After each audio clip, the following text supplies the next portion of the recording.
What's up, guys? Just did a quick change of the seat post clamp. This one's from Insight. Got it from BRG. It is basically the same thing. That is a 3mm. Sorry about that. Same kind of deal. That's a 3mm, and this stock one was a 6. That's the only difference. 6mm. That's a 3. Super quick. You just take it off, swap it out, put the new one on. Might be a slight, very slight difference in weight, if that. The stock one's actually really light. I just kind of picked it up because it accents more instead of just being the plain black.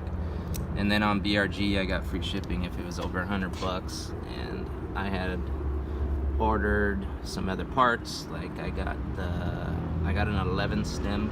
Well, it's already here actually. It's in the garage. I should slap that on right now, but games are on, and I don't know if maybe I'll do it later. But I also picked up titanium screws and steel screws, or the bolts, sorry. I don't know what I'm going to use. I heard mixed reviews about the titanium ones, about seizing up, and I would rather have it stronger than, the bike's already super light, so I'd rather have it stronger and keep the bars in place than worry about weight at that point. But anyway, Insight seat post clamp from BRG, and that's it. I'll have another video with my next. Still waiting for those pedals from Dan's Comp. Taking a while, those answer pedals, and that's about it. Have a good weekend, guys. Bye.